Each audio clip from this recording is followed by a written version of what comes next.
우리 부총리님 연일 고생이 많으신데요. 부총리님은 굉장히 막강한 권한을 가지고 계시니까 힘내십시오.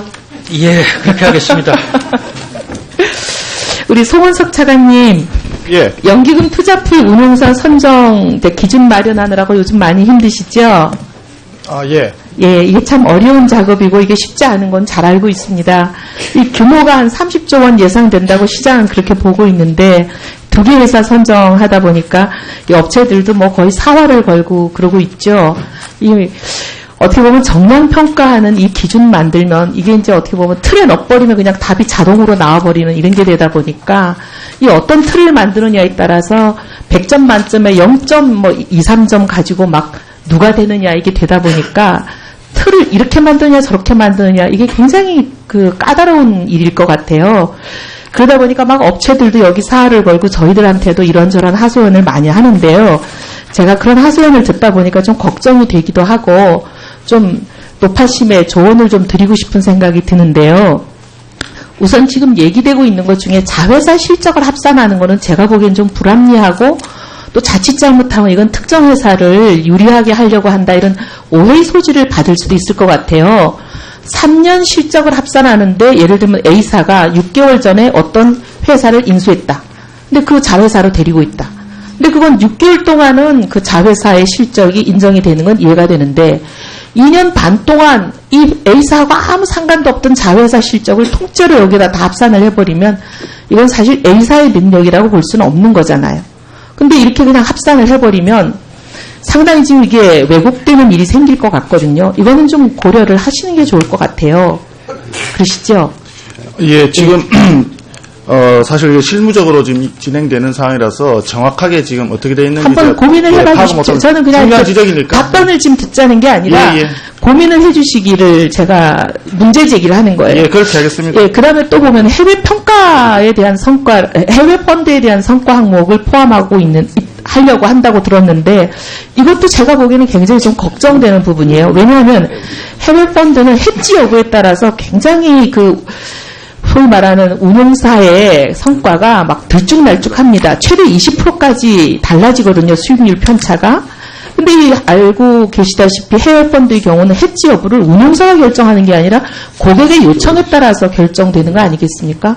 그럼 이거는 그 해외 펀드의 수익률 편차가 20% 나는 이거는 운용사의 능력이라고 볼 수 없는 건데 이거를 그냥 포함해서 성과 항목으로 넣어버리면 이건 굉장히 원치 않는 결과가 나올 가능성이 많아서 이것도 저는 좀 불합리하다 이렇게 보여요.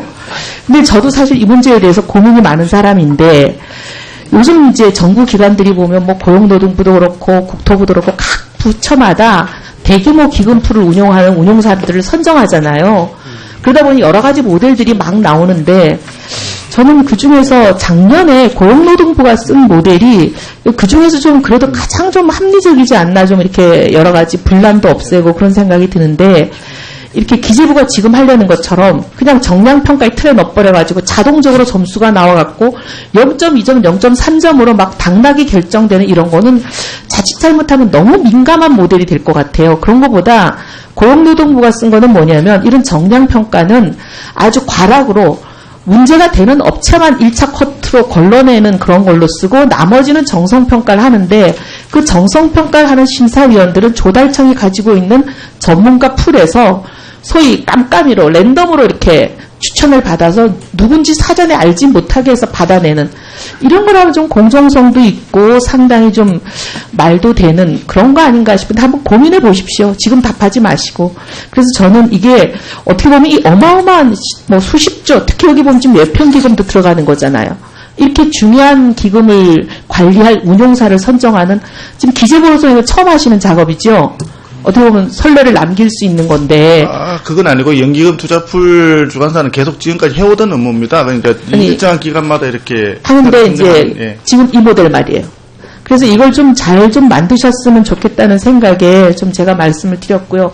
아유, 시간이 얼마 안 남았는데 우리 국세청장님 지금 보면 고액 체납자 명단을 공개도 하고 하시는데 이게 보면